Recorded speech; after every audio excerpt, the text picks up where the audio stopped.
Hello la famille. Bienvenue dans cette vidéo. On a décidé de vous partager nos petites quelques anecdotes de voyage en tout cas. Alors on prévient, il y aura un peu de tout, du positif, surtout du positif, du marrant, des choses qui nous ont émus, des petits souvenirs. Ouais. Oh. Petite précision aussi, on s'est pas mis d'accord sur la plupart des anecdotes. On s'est pas concerté. Moi, ma première anecdote, c'est le premier jour. Le jour de l'arrivée, donc à Katmandou au Népal. On est arrivé dans un hôtel qu'on avait réservé à côté de Tamel dans le quartier de Paknajol. Et c'est vrai que la chambre était assez simple, on va dire. Et Margot tirait la gueule. Oh. Si, elle tirait la gueule. Elle était pas contente. Et moi je lui ai dit, Margot, profite. Parce que tu vas voir que ça se trouve ce sera la meilleure chambre qu'on aura de tout le Népal. C'est vrai. Ça a été le cas en fait. Ça a été l'une de nos meilleures chambres au Népal. En tout cas à Katmandou ça a été la meilleure. C'est marrant parce que je pourrais illustrer, j'ai pris des photos de la chambre. Ouais bon on montrera. Donc on vous montrera à chaque fois. C'est une chambre, il y avait un lit, même pas de commode, rien, même pas de table de nuit et tout. Non mais elle était un peu pourrie dans le sens où là les murs... Elle était un peu pourrie, ouais c'est vrai. Mais au final l'hôtel, c'est l'hôtel où on a passé toute notre vie à Katmandou au final. Donc voilà, première petite anecdote, un peu cette phrase qui est restée, moi ça m'a marqué, ça me fait rire d'y repenser. Ouais. Tu lis pas? Je lis pas. Alors moi c'est le Népal aussi. Vas-y. C'est une fois on est en train de marcher dans les rues de Katmandou avec Thomas et on a croisé un mec. Ouais, je l'ai mis aussi. Ouais, je l'ai mis aussi. Sauf que moi je voulais vraiment parler de ce qu'il nous a fait faire. Vas-y. Tu te souviens? Vas-y. En fait le mec il parlait à Thomas en anglais et il lui disait ouais je suis dans une école ici à Katmandou, ça te dirait de venir voir mon école et une école d'art. Une école d'art avec ta copine, machin. Bah nous on connaissait pas la ville, enfin on est touristes quoi, on a envie d'échanger un peu avec les locaux, on s'est dit bon, pourquoi pas. Et le mec sur le trajet nous a fait rentrer dans un temple. Ouais. Avec des cafards partout. C'est le temple aux cafards, un truc de ouf. Il y en avait partout, sur les murs, partout. Partout. Sauf que nous, genre on venait d'arriver et moi c'était mon premier pays d'Asie. Alors j'étais choquée. C'était notre deuxième ou troisième jour en plus. Il y en avait partout. Et il nous a offert une bougie, il nous a un peu expliqué les temples et tout ça. Et ouais mais ça m'a marqué. Du coup pour rebondir sur cette histoire, parce qu'il y a un truc que t'as pas précisé qui, moi c'était mon anecdote. Parce qu'en fait le mec est venu nous parler. Parce qu'en gros il comprenait un peu le français parce que son meilleur ami vivait à Saint-Étienne et s'était marié avec une française et en fait le mec nous a entendu parler en plein milieu de Katmandou français, il a dit oh French people machin et tout et le mec s'est mis à nous chanter du Angel. Il connaissait Angel et il chantait du Angel. Ouais, non mais je sais plus c'était quelle chanson d'Angel à l'époque qui était connue mais il nous a chanté du Angel, donc mettez-vous à notre place, deuxième jour à Katmandou. Un mec qui nous chante du Angel en plein, je sais plus on était vers où, c'était mais franchement énorme. Ah oui, moi j'ai une petite anecdote, toujours au Népal, bon Margot va vite savoir de quoi je parle. Donc après Katmandou on a été à Pokhara d'où on partait pour aller faire le trek sur l'Himalaya. Le jour avant de partir on s'est dit on va s'acheter une petite carte de la Chine, des montagnes. On arrive dans une espèce de librairie où ils vendaient des cartes et tout et le mec vendait la map, c'était genre 300 roupies je crois. Moi je commence à négocier, donc en gros le mec me la vendait à 250, je négocie 50 roupies de moins, bon ce qui est pas grand chose mais voilà ça fait partie du jeu, donc on se met d'accord sur 200 roupies et là il y a Margot qui arrive derrière moi qui n'avait absolument rien suivi à la négo, qui arrive derrière moi, qui se penche vers le mec, qui fait ah non c'est 250 ou rien du tout. Mais vraiment avec 300. Oui 300. Encore pire. Elle dit ah non c'est 300 ou rien du tout. Et là le mec me regarde du genre mais qu'est-ce qu'il raconte ta pote? Non mais il me saoule parce qu'il raconte cette histoire à tout le monde. C'est énorme. Non, moi je me fais chier à négocier. L'hôtel arrive, elle augmente le prix. Le mec il m'a regardé mais il faut contextualiser. Extraordinaire. Déjà j'avais rien suivi à la négociation donc je savais pas trop. Mais et je voyais Thomas, je sais pas, il parlait plus avec le mec donc je me suis dit il ose pas encore baisser donc je me suis dit je vais rebaisser. Et aussi il faut dire que l'accent anglais au Népal et en Inde c'est très spécial. Toi t'avais du mal ouais il prononce, enfin pas pareil, bon du coup j'avais du mal, j'ai rien compris. Bref, j'avais négocié un prix et Margot a dit non, c'est 100 de plus ou rien du tout. Voilà. Bref, on l'a eu au prix négocié. La honte. Alors moi j'ai une petite anecdote. Au Vietnam. Au Vietnam, on change de pays. À Hanoï. À Hanoï. Truc de fou. En gros, c'est pas une histoire longue ou quoi, mais c'est un bon souvenir. C'est que on a vu un pote à nous. Ouais. Il s'appelle Gustave, on lui fait un big up. C'est trop marrant parce que bah, c'est un pote qui était avec moi au lycée et qu'on voit que depuis le lycée, que à l'étranger. Qu'on voit que à l'étranger. Ouais. La dernière fois qu'on l'avait vu c'était à New York et là il se trouve qu'on était au Vietnam et à Hanoï dans la capitale au même moment, truc de ouf. Ouais non mais c'est ouf. On a passé la journée ensemble, on a fait un café et tout, je crois que j'ai une photo, je vous l'avais fait. On a passé la journée avec lui et ses potes. Hein. C'était génial, mais je sais pas, ça me fait rire. Du coup quand on l'a quitté on s'est dit bon bah voilà, hein, on se reverra sur un autre continent. Grave. Changement de pays encore une fois. Moi c'est à Kep, au Cambodge, dans le sud du Cambodge. On a dû aller loger dans la villa d'un expat russe avec sa femme, donc qui louait des chambres. Un château. En bordure, vraiment bordure de Kep quoi. On est arrivé le jour J devant l'hôtel et en fait la route était barrée parce qu'il y avait des travaux, bref. Donc on devait faire tout un détour, passer par la mer en fait, une petite route qui était bah, que pour les habitants en fait, pour le petit village de pêcheurs qu'il y avait. Ouais. Et cette route n'était absolument pas éclairée. Ah donc, je sais ce que tu vas raconter. On avait un scoot de louer. Ouais. Donc quand on arrivait le soir sur la rue principale, on tournait à droite pour aller sur ce petit chemin de terre qui était totalement dans le noir et j'étais en plein phare sur le scoot et même comme ça on voyait pas à 5-10 mètres quoi. Et donc on roulait et bon bah je roulais au pas quasiment parce qu'on voyait rien et c'était un chemin qui était encore en travaux etc. Il y avait plein de pierres et tout. Et donc je sors de chemin pour rejoindre la rue de l'hôtel. Avec Margot on se regarde et on sentait qu'il y avait des choses autour de nous. On n'était pas serein, on n'avait pas peur mais on n'était pas serein. Et en fait il y avait des champs partout autour de l'hôtel et en fait les vaches sortaient et venaient tous sur le chemin en fait. Et donc nous on les avait pas vus parce que le phare du scoot éclairait tellement mal qu'on ne les voyait pas. Et en fait on a failli se manger les vaches et on est arrivé sur elles mais genre on s'est rendu compte qu'elles étaient là à 5 mètres quoi. Une grosse vache en plein milieu de la route. Grosse vache. Ça m'a impressionné parce que vraiment on les voyait pas. Elle était énorme aussi. Et on les voyait pas. Elle faisait les... Et elle bougeait pas en plus hein. C'est toujours impressionnant en pleine nuit. Grave. Et vraiment on est tombé sur elles. Mais on les voyait pas à 4-5 mètres quoi. Donc du coup ouais cette petite anecdote c'était franchement ça m'a fait rire quoi. Bah moi je rebondis du coup à Kep. Bah là c'était justement le changement d'hôtel pour aller des cabanes Khmer à cet hôtel château je sais pas quoi. On avait un scoot. Ce qui fait qu'on pouvait pas faire le changement tous les deux parce que bah on est deux plus 4 sacs. On a nos deux gros sacs plus nos deux petits sacs donc on rentre pas sur le scoot. Hein. Donc on pouvait pas faire en un trajet avec le scoot le changement d'hôtel qui était à l'autre bout. On en avait pour ouais au moins 20 minutes de trajet. Ce qu'on a décidé c'est d'appeler un tuk-tuk pour que moi j'y aille avec tous les sacs dans le tuk-tuk et que Thomas fasse le trajet en scoot et me rejoigne là-bas. Sauf que nous on connaissait pas trop cette partie de la ville et on n'avait jamais été. On espérait au fond de nous bien se retrouver, être au bon endroit. Je précise qu'on n'achète pas de carte SIM quand on arrive dans les pays. Très important, donc on n'avait pas de moyen de se joindre.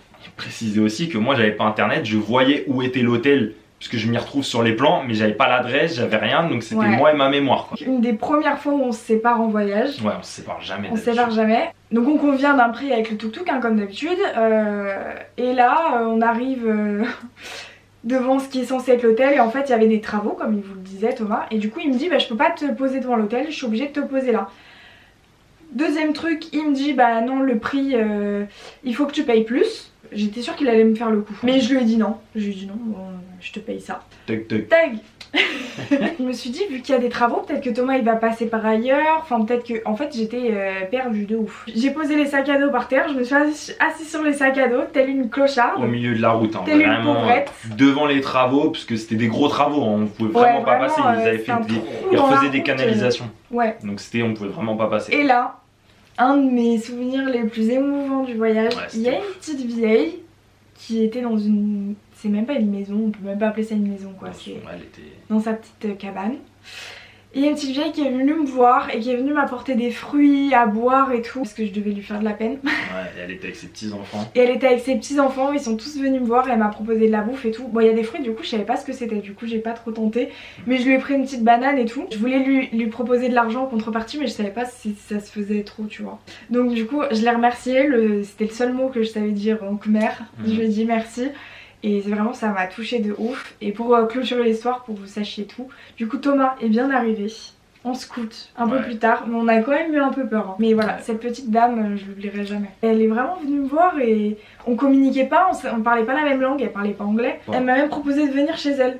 Je t'avais dit ça je crois. Elle m'a dit venez comme ça et tout. Oh là là. Moi j'ai une autre anecdote qui est drôle mais qui est pas drôle en vrai. Oula. Moi j'ai un problème En fait, quand je suis en voyage, c'est Oula. que j'ai tout le temps des trucs qui me rentrent dans les yeux. Il a dit ça Non mais c'est tellement pas drôle. sérieusement. Non mais c'est un vrai handicap. Je fais du scoot, je fais du vélo, Ouais. on va rouler pendant des heures. Le seul guignol qui va se prendre des trucs dans les yeux, c'est moi. Non mais je vous jure, c'est vrai. Non mais c'est relou, Eh, mais- même pour moi c'est Non mais relou. ça peut créer des accidents. Quand on était à Tamcock avec mon frère Eval, je me suis pris un truc dans l'œil pendant qu'on était en vélo. On a dû rentrer à l'hôtel pour me l'enlever. Quand on était à Campot, quand on a été faire le tour de la plantation avec Margot en scoot, de nuit, je me suis mangé pareil une mouche ou un moustique dans l'œil. Et En moi, pleine nuit, on a dû s'arrêter. Il y a un Toi truc dans qui est le rentré casque. dans mon Ouais. casque. Ça c'est pourri comme anecdote, mais je tenais à le dire parce que Ok. franchement c'est relou. Les yeux, c'est moi. Voilà, j'en ai marre. On retourne au Népal.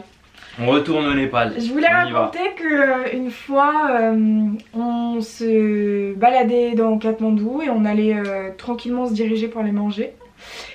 Et il y avait un city, c'est comme ça qu'on dit.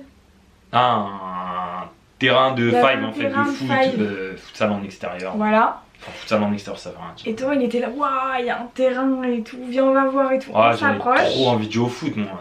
On s'approche, on commence à les regarder jouer et tout. Il y a un des joueurs en fait qui était sorti, il se relayait tout le temps. Il y a un des joueurs qui est sorti et qui a dit à Thomas, ah bah t'aimes le foot et tout, tu veux jouer au foot, tu veux venir jouer 5 minutes et tout, on est sur la fin machin. Ouais. Et Thomas il fait bah ouais je suis chaud et tout, il était pas du tout habillé pour mais bon. Ah non. On est au Népal, c'est ultra pollué. Ouais. En plus on est en à altitude. 2000 et quelques. Ouais, Katmandou, je sais plus c'est à combien, mais Je c'est sais pas, on élevé est en déjà. altitude. J'ai cru qu'il allait canner. Ah non, mais c'était horrible. Non, mais c'était horrible. Non, mais voilà, moi déjà, je suis un mec, j'ai pas trop de souffle. J'ai joué 5 minutes Ouais. au Népal, C'est plus bien. jamais. Je pourrais vous mettre des vidéos, j'ai Plus filmé. jamais. Non mais j'avais envie de vomir, mais j'ai cru que j'allais mourir. Ok. Puis à la fin ils sont tous venus nous voir, ils ont discuté, voilà. Enfin, c'était grave trop bon marrant. délire. Ouais. C'était grave bon délire. Bah du coup moi je vais rebondir directement hein, sur cette anecdote et je vais parler toujours à Katmandou au Népal de ce petit café resto où on allait Ouais. tous les jours Tous qu'on les a jours. passé à Katmandou, on y allait tous les jours, matin, midi, soir. Des fois on voulait changer mais on était là, non. En fait on est arrivé à Katmandou, on a demandé au mec de notre hôtel qui était un amour aussi hein. Ouais, trop gentil. On lui a demandé est-ce qu'il y a un bon resto. Et il a dit bah écoutez, je vous avoue il y a un resto en bas de l'hôtel, il est bon et tout, les gens s'en plaignent pas, donc voilà allez-y. Et on y a été, et en fait ça a été le resto Trop bon. le moins cher Ouais. et le meilleur qu'on ait fait de tout le Népal. C'était trop Non bon. mais en fait C'était ce que je trop comprends bon. pas c'est que c'était un resto, mais c'était un vrai resto, vous voyez, c'était pas un boui-boui. Là c'était vraiment un resto, en fait c'était le resto d'un autre hôtel qui était à côté, c'était un hôtel qui était quand même bien pour Katmandou. Et c'était les prix les moins chers qu'on ait eu, et c'était le meilleur resto qu'on ait fait, et à tel C'était- point qu'on y allait tous les jours. On a goûté tous les plats. On a goûté tous les plats, et on est devenu, et c'est pour ça que j'en parle, on est même devenu amis avec la plupart des serveurs, mais surtout un qui nous servait à chaque fois, qui s'appelle Pramos. Gros big up, petite photo, Pramos qu'on a, on est toujours en contact avec lui Vous êtes amis sur via Facebook. Facebook, Ouais. sur Messenger et tout. Et si vous allez un jour à Katmandou, c'est à Paknajol, Quality Café, foncez, Une pépite. demandez Pramos. Mais c'est marrant parce qu'on en parle toujours entre nous, tu sais, c'est le Quality Café. On en Ouais, parle c'est que- vrai, le Quality Café, Souvent on fait des petites références. ça a été la référence pendant tout le Quality tout le Café, voyage. ouais. Alors, moi j'ai une petite anecdote, mais je me souviens plus très bien où c'était. Ah, je suis excité, je sais pas pourquoi ça me fait gaulerie de pas savoir de quoi tu vas parler. Alors, Ok. je me souviens, c'était un trajet en Chine, mais je sais plus où. Je En crois que Chine. c'était vers Guilin. Ouais, En fait, on était dans un car, ouais. enfin dans un bus pour faire un trajet Oh d'une ville à putain, une ville. je sais. Tu Les sais toilettes. Ouais. Ok. C'est où?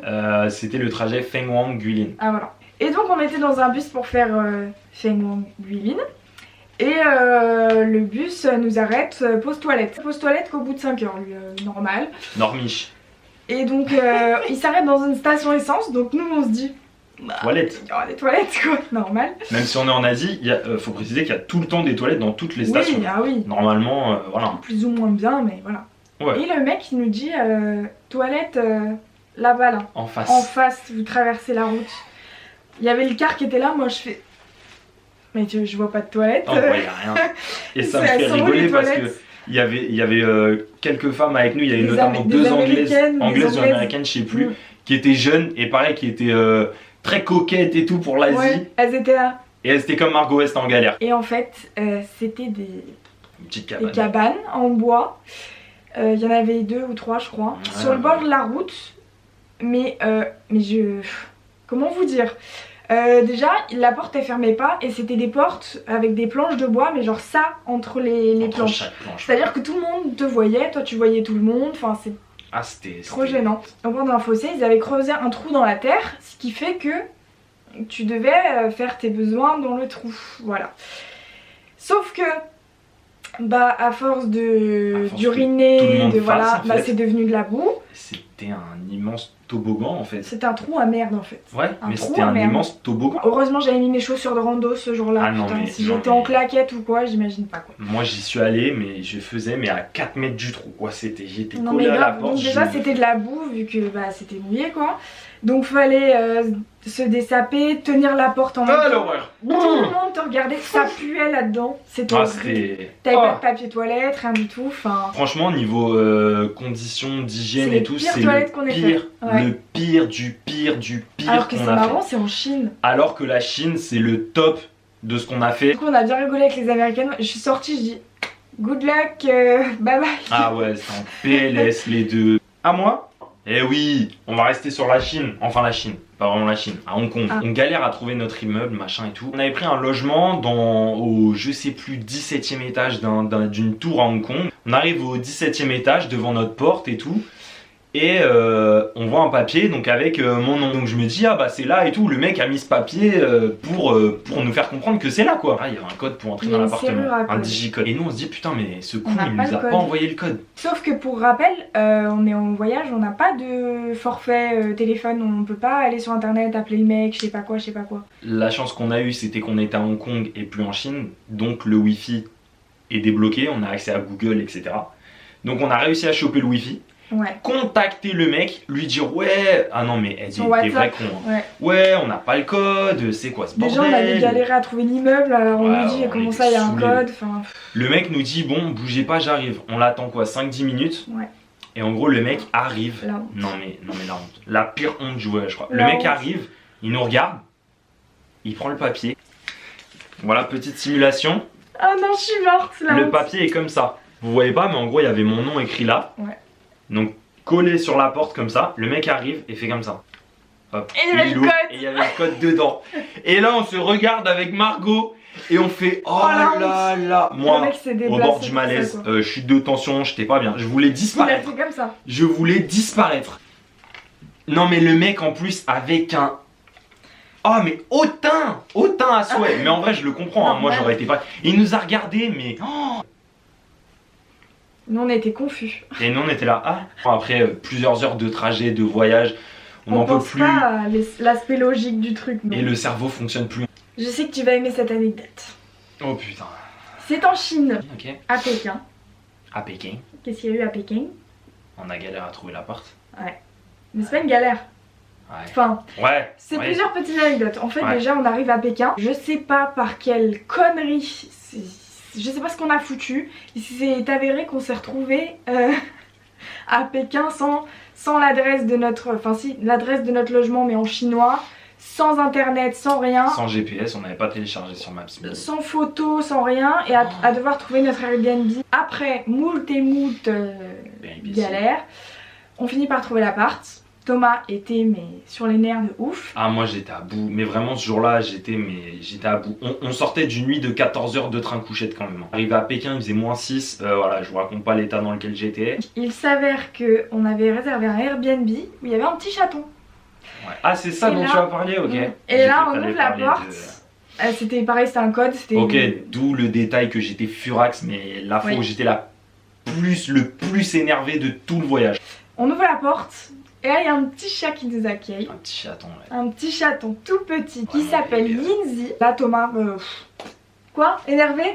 Ah ouais j'ai fondu. Ah mais Thomas c'est bipolaire. J'ai fondu, non mais... Il a changé de personnalité. Ah non mais Lindsay... Ah mais c'est ouf comme les chats ça peut vous faire... Elle nous a changé notre aventure à Pékin. Franchement ça a embelli le truc. Ah mais vraiment, moi il y avait on a fait 4 nuits avec elle. Dès qu'on rentrait c'était... Elle dormait avec nous. Moi c'était un coup de foudre. C'est-à-dire que moi s'il fallait la prendre, rentrer en France, j'arrêtais tout. On a un groupe sur Messenger avec ma famille et la photo du groupe c'est Lindsay en fait. Et c'est resté quoi. Le pire moment que j'ai vécu pendant le tour du monde, quand on est parti. Vraiment ça a été le départ de Pékin.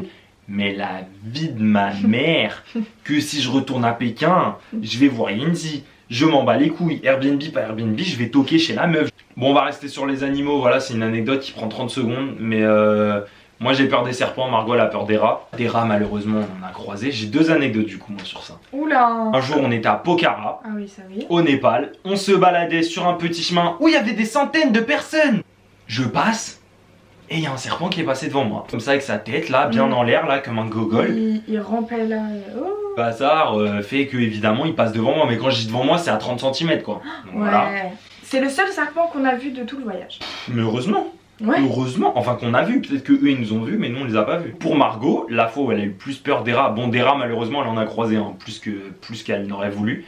Mais il y a une fois on était à Tamcock avec Nico et Val, donc mon frère et sa copine. Ah oui. Et on allait visiter la Moa Cave, donc le truc le plus connu à Tamcock. Et en fait, c'est le moment de mon voyage. on était en vélo. Et nous on s'est dit, mais nous on est des fous nous, on va coupe à couper travers le champs. champ. Sauf qu'en fait, on a découvert un truc que moi je ne connaissais pas, c'est les rats des champs. Les rats des champs, ça a de longues queues, ça ressemble à des petites gerbilles, c'est dégueulasse. En fait, ce qui s'est passé, c'est qu'on a pris ce champ. Et en fait, moi j'étais devant, Margot était deuxième. Et je vous jure que c'est vrai, quand je roulais, il y avait des dizaines de rats qui s'écartaient de mon chemin devant moi. Blindé. Mais c'était...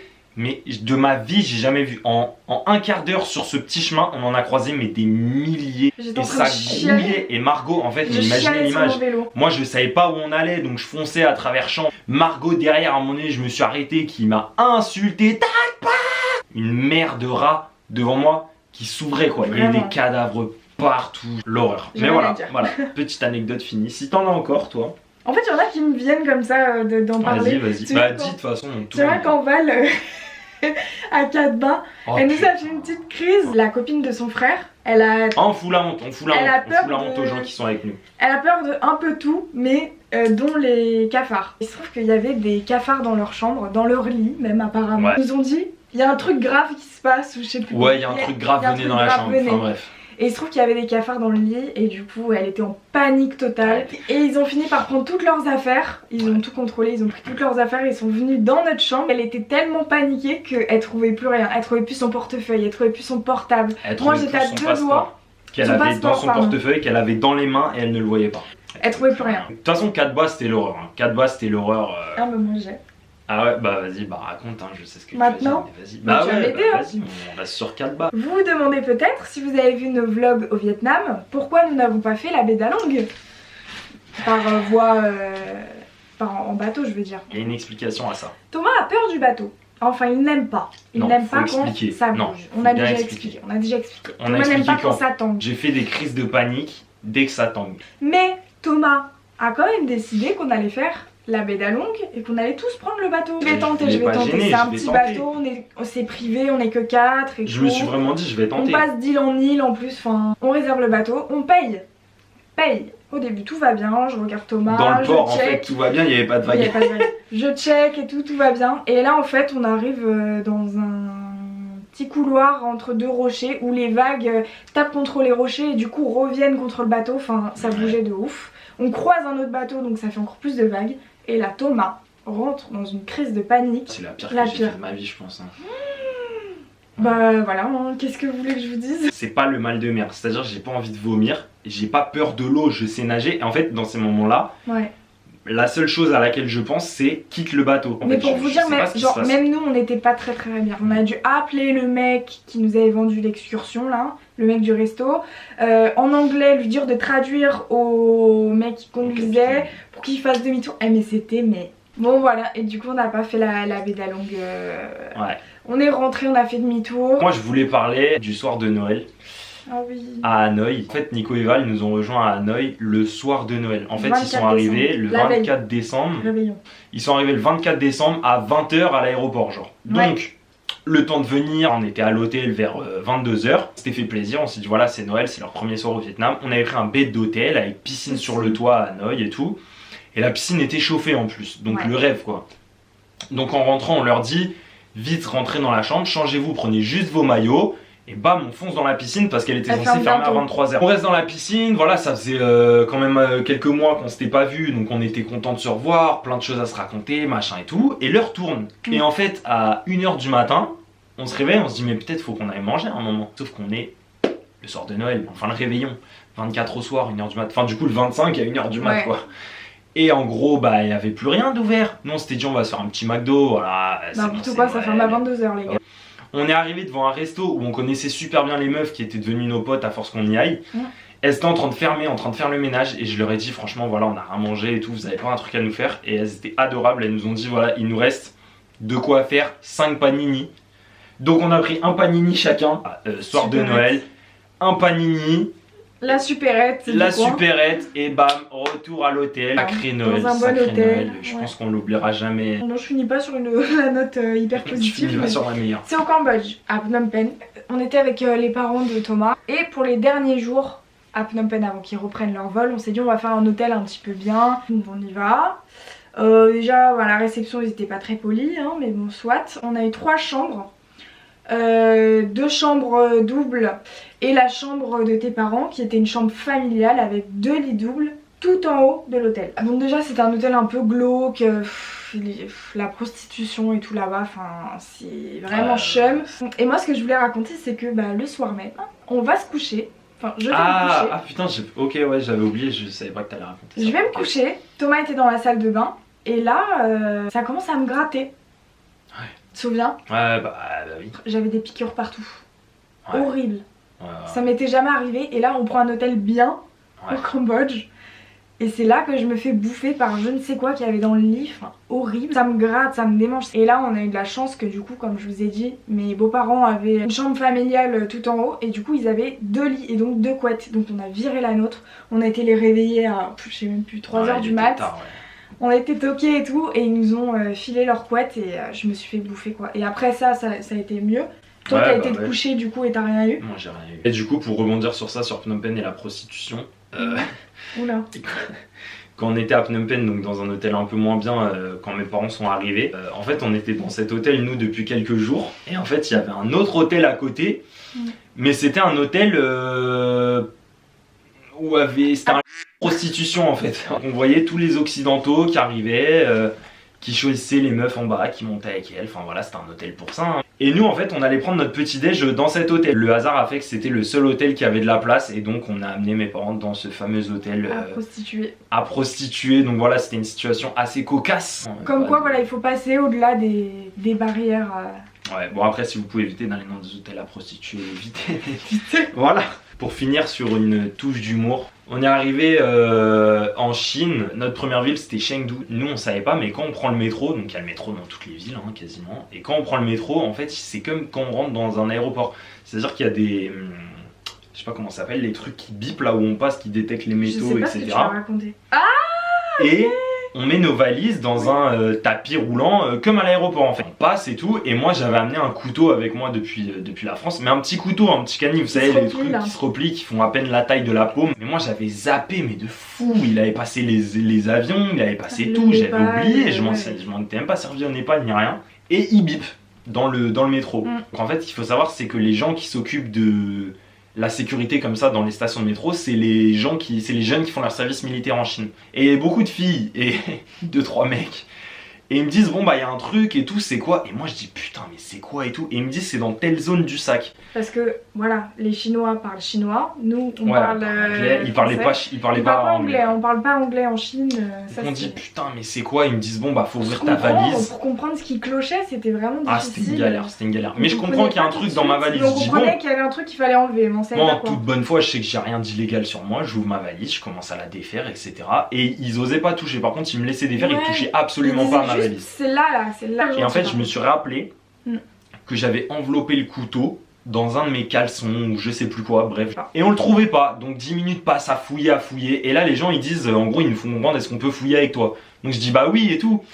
Et là la meuf, on était tous sur le une sac. meuf commence à fouiller mon sac et en fait bah vu que je l'ai mis dans mes caleçons, elle arrive sur mes caleçons et là la meuf, Elle était gênée. trop gênée, on est en Chine. Malaise. Elle arrive, elle sort mon caleçon, elle fait ah et genre elle lâche et vraiment elle lâche et elle se recule en mode mais qu'est-ce que c'est que cette chose et tout.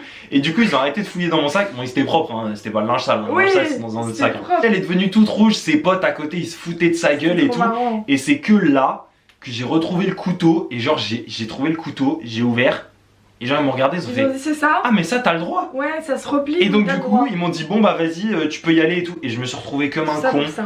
avec toute ma valise retournée par terre sur le sol et tout. Bon la famille, cette vidéo est terminée. C'était trop chouette à tourner. On s'est sympa, rappelé parce des que, souvenirs ce que là. j'allais dire. On espère que ça vous aura fait rigoler en tout cas. Ouais, si ça vous a vraiment plu, on vous fera une partie 2 bah là quand on repartira en voyage et tout ça, quand on aura plus d'anecdotes. Mais c'est sympa de vous dire des trucs qu'on vous a jamais dit. Ouais, ça permet aussi de se livrer un peu sur des petits moments comme ça qu'on garde pour nous. On vous embrasse, on vous dit à vendredi prochain 17h. Gros bisous. Cœur sur Mouah. vous, cœur sur nos abonnés.